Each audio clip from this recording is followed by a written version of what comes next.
Hello! Good afternoon po. Ano po ngayon sa amin ngayon? Mag-aalas 3 na ng hapon.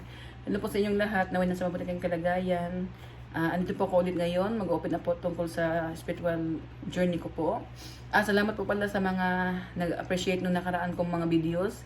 From the bottom of my heart, thank you po. Naway gabayan kayo papagad palagi at naway protektahan kayo sa pang-araw-araw ninyong pamumuhay dito sa mundong ibabaw. Pasensya po. Andito po ako ulit ngayon. Mag-open na po ako tungkol sa journey ko. Ang i-open up ko naman po ngayon ay tungkol po sa monitoring spirit. Yung kakoneksyon ko pa rin po yung sinabi ko na kalibin partner ko sa spiritual. Pero monitoring spirit po, ibig sabihin po, kahit wala na ho siyang karapatan or wala na ho siyang kapangyarihan na makalapit sa akin ng malapitan, binibigyan, nag-ano talaga siya, katulad po ngayon po, nahihilo po ako. Kanina pa po ako nag-record, pangalawang business kasi hindi ko nagustuhan yung unang record ko kasi talagang, alam mo na, ngayon po random ko naman yung manyakol na to. Nanghihilo na naman. Kung sa may mga third eye dyan, tignan nyo lang itong demonyong to, baka isa sa inyo dyan, ito rin ang nakakonect sa inyo. Kasi ano to laging online to laging nagmumonitor sa mga tao, especially sa dating apps. Laging nag-ano to, na nagmumonitor ng mga babae at lalaki. Ano kasi to sa pamamagitan ng dating apps, diyan sila makakakuha ng mga information, pwede sila makapang-scam. Kaya, pag alam nila na may spiritual din namang nakakonect sa kanila, easy target lang ho. Kaya mag-ingat po kayo sa mga mahilig sa mag-dating apps dyan. Tutunin po tayo sa monitoring spirit. Yung monitoring spirit po, yan yung pong, kasi tinanggalan ho siya ng kapangyarihan na makapag-monitor po sa akin o makalapit po sa akin kasi dati kasi easy lang siya makalapit. Kumbaga, pwede siyang makastay sa bahay ko na kahit hindi mo makita yung totoong presensya niya. Tapos, kasi grabe na kasi siya magamit ng ng divination power. Kaya, tinanggalan na siya ng kapangyarihan na makalapit sa akin o makakonect ng easy lang. Nakakatakot po yung ganun kasi kung anong meron kang, halimbawa, may mga pera ka, yung mga importanteng bagay, pwede ho nila nakawin. Yung demonyong yan ho, lagi ho yan nagmumunta sa akin, lalo pa yung pitaka ko, tinitignan ko magkano laman. Nakakatawa kasi, nakakamiss po talaga, mahiwaga po ang spiritual. Hindi mo alam na, halimbawa, kakasahod mo lang, tapos, bigla na lang, gumastos ka lang ng konti, tapos bigla na lang, malaki na pala na igastos mo. Yun pala, ninakaw nila yan sa pamagitan ng spiritual. Kumbaga, yung pag-expense mo ng malaking pera, napunta sa kanila, sila yung doon, sa spiritual, sila yung naging masaya sila kasi yung pera mo sa totoo mong buhay, kumbaga, paano ba, ang hirap i-explain, tapos, masaya sila kasi parang malapit sa kanila ang mga, halimbawa gusto nila bumili ng sapatos, nakakabili sila kahit hindi sila nahihirapan na maghanap buhay kasi dinadaan nila sa spiritual, nagnanakaw sila doon. Yung ganyang style po, nakakamiss po talaga, ang hirap i-explain. Tapos ikaw dito na ikaw yung nagtatrabaho, ikaw yung talagang may pera, bigla ka na lang nahihirapan sa pera mo. Isipin, kakasahod ko lang, wala man ako masyadong binayaran, nagtipid-tipid nga ako kasi para tapos bigla na lang maubos ang pera mo, hindi mo na nakikita kung saan mo ginastos. Bumili ka na ng konti, yun pala, ang laki na nababayar mo. Yung mga ganong style po, talagang nakakamangha po talagang spiritual kung paano nila ginawa yun. Kasi ako, spiritual po ako, talagang napaka-innocent ko pa talaga. Kasi hindi kasi ako magamit ng black magic. Binabalikan nila na ako ng black magic. Hindi pa ako gumamit ng black magic kasi nasa light po tayo, ginagamit po tayo ng Diyos. Kaya hindi pa ako masyadong, wala pa ako masyadong alam sa mga ganyang bagay. Binabaliktad po ako ng mga kaaway ko na ako daw, gumagawa ng black magic, mga ando ako. Basta mga bastos talagang yung dignidad ko talaga sinisira, yung dignity ko ba sinisiraan nila na para lang sila kasi pag once kasi yun ang sinasabi nila sa mga tao, kumbaga nabibigay sila na tatawanan ka nila kasi nahihirapan ka sa pamumuhay mo. Pero okay lang, sige lang, tuloy lang ang laban kasi hindi natutulog ang Diyos. Ngayon nag-enjoy lang sila nung una nag-enjoy sila pero ngayon hindi na ho. Dahil pinarusahan ho sila talaga as in. Nakaramdam na ho sila na kung anong po yung wini-wish nila ng di maganda sa akin, bumabalik na ho sa kanila. Kaya wag ho tayong matakot sa ganyang bagay.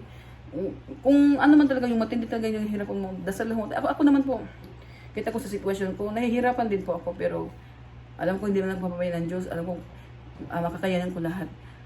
Ang hindi ko lang talaga hindi ko lang talaga magustuhan yung nadidrain ako, natitrigger ako sa ginagawa nila kasi yung gusto mong gumalaw, hindi ka makagalaw kasi hindi na kasi isang tao ang gumagawa, marami kasi sila, kaya nahihirapan ka. Biruin mo, isa lang ako ha, tapos ang dami nila, buong pamilya, buong mag-anak, tapos mga kaibigan pa nila nakakagaya nila.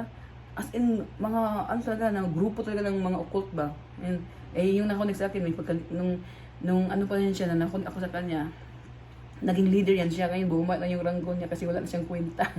Hindi na siya, ano na siya, hindi na siya, kumbaga yung kapangyarihan na papuntang expiration na. Kasi hindi na siya makakatulong sa grupo nila. Kaya ganun. Yung mga kagrupo tinatawanan kasi mayabang kasi ito eh.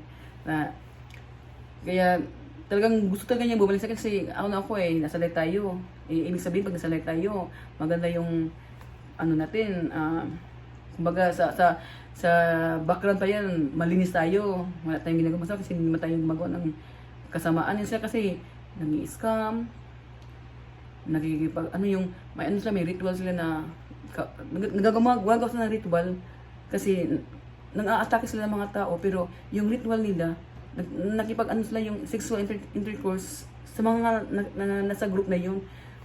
Grabe yun, biruin mo, lalaki sa lalaki. Tapos, meron din babae na kasama nila. Tapos, sa araw na yun ng rituals nila, salitan sila. Tapos, nakakadiri yung ganun ba, no? Nakakadiri, iba yun yung ganun, no? Kasi itong nakakonect ko sa akin, grabe yan. Sa totoong buhay, hindi daw yan makukontento sa isang babae lang. Minsan daw, kasi nga, sikat na yun, magbabayad daw yan ng 3 babae. Sila mag-isa. Tapos pag hindi daw niya gusto yung babae, tinatakpan daw hindi para di makita yung mukha. Grabe, ang tindi, no? Ganyan ba?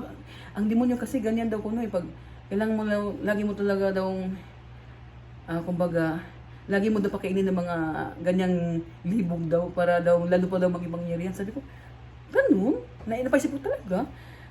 Kung normal na tao lang, nakakahilo kaya.